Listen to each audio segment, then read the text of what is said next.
Le deuxième jalon, c'est de demander aux instituts musulmans qu'ils puissent renouer avec un enseignement de l'histoire de l'islam, mais un enseignement de type académique cette fois-ci, pas un enseignement apologétique, pas l'histoire qui se résume à l'histoire du prophète et des 4 califes, mais à une véritable histoire de l'islam dans sa diversité. Comme ça va nous permettre de renouer avec des éléments de la civilisation musulmane.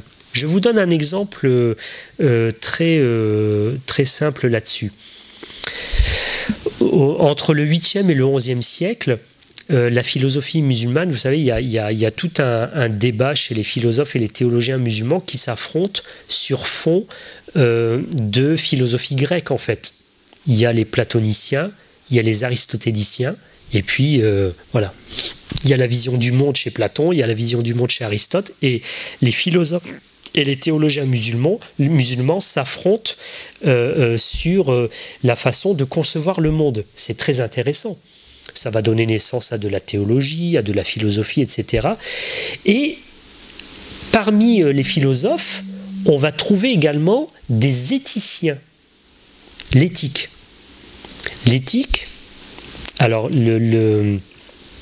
l'éthique, c'est un mot grec, éthikos, qui a la même racine que le mot latin morales. Donc l'éthique et la morale, à la base, c'est la même chose. Mais si je prends la perspective de Ricoeur, de Paul Ricoeur, il distingue l'éthique et la morale dans le sens où la morale, c'est ce qui relève du « tu dois faire ». Donc chez nous, c'est comme ça, tu dois te comporter comme ça. Donc c'est quelque chose qui est de l'imposition par le groupe.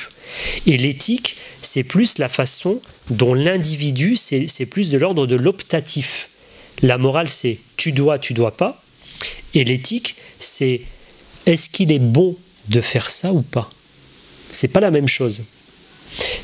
Si je vous donne un exemple très basique par rapport à cela, quand le Coran dit Kulu min tayyibati ma razaqnakum, mangez des bonnes choses que nous avons mises à votre disposition. Ça peut nous amener dans toute une discussion. C'est quoi les bonnes choses que Dieu met à notre disposition? Alors il y a des musulmans, oh me casse pas la tête, c'est halal ou c'est pas halal? C'est halal, je mange.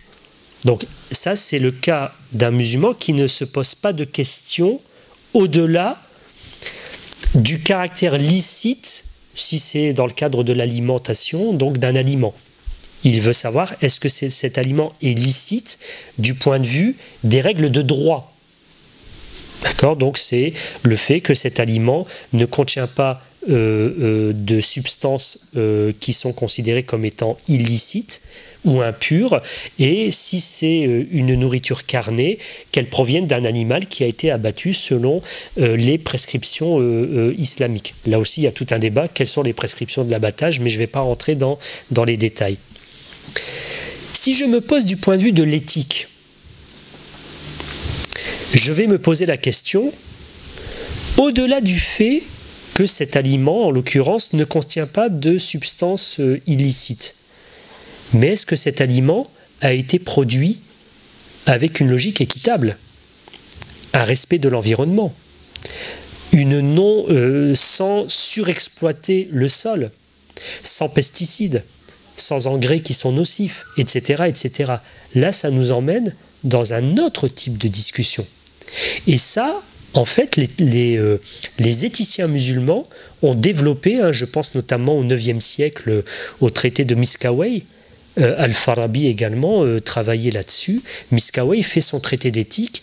Il n'y a jamais eu d'équivalent jusqu'à aujourd'hui dans le monde musulman par rapport à ce type de traité.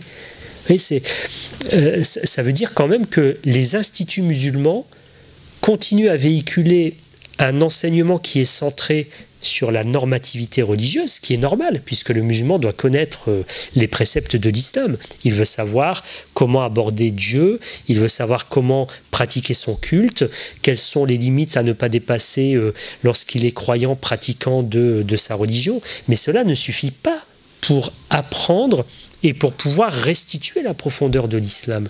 Et il faudrait que les instituts musulmans diffusent également un enseignement beaucoup plus éclectique, qui intègre du droit, qui intègre de l'éthique, etc., etc. Donc ça, c'est vraiment mon souci à moi aujourd'hui. C'est ce qui fait aussi des incompréhensions entre musulmans. Ça m'est arrivé, par exemple, d'intervenir sur l'éthique, et des personnes dans les assemblées musulmanes me disent mais Homero, en fait, tu es en train de nous dire que chaque musulman fabrique sa religion. Je dis non, vous n'avez pas compris. Vous n'avez pas compris la perspective éthique. La perspective éthique, c'est l'individu qui s'approprie sa religion et qui définit les modalités à travers lesquelles il va la pratiquer. Mais par exemple, pour revenir à l'alimentation, quand je travaille l'alimentation dans une perspective éthique, je peux être beaucoup plus exigeant qu'un musulman qui reste centré sur la norme. Parce que le musulman qui est centré sur la norme, lui, il est dans la technique de la religion. Si j'aborde les questions à travers l'éthique, je vais aller beaucoup plus loin parce que je vais me poser beaucoup plus de questions, voire même je vais me restreindre encore plus dans mon rapport à l'alimentation. Vous voyez ?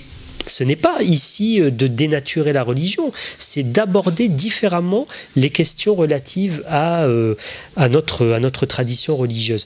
Donc moi je fais vraiment un plaidoyer, j'ai beaucoup insisté là-dessus parce que je sais qu'il n'y a pas beaucoup de conférences sur ces aspects-là de l'islam, alors qu'on a des intervenants vraiment de qualité sur ces questions. Et je pense que si on veut nous aussi interagir positivement avec la société, il faut qu'on puisse anticiper des questionnements et qu'on puisse également réfléchir à comment on répond en intégrant différentes dimensions, j'ai dit théologie, histoire et sociologie, pour justement restituer la profondeur de ce qu'a été l'islam et de ce qu'est encore l'islam aujourd'hui. Parce que par exemple, en termes de philosophie, il y a tout un courant philosophique aujourd'hui de musulmans de langue arabe, l'un de ceux qu'on connaît le plus c'est le Jabri, mais il y en a encore pas mal d'autres qui s'expriment en langue arabe, etc., qui connaissent parfaitement la philosophie occidentale. Par contre, ils sont complètement marginalisés dans le monde musulman. Et c'est pas normal. Normalement, c'est eux qui devraient faire des conférences. C'est eux qui devraient être les moteurs d'un renouveau de la pensée musulmane. Pas uniquement les théologiens, pas uniquement ceux qui enseignent le droit ou la norme en islam. Ce ne sont pas eux qui sont les moteurs d'un renouveau de la pensée musulmane. Donc voilà, moi je m'arrête là.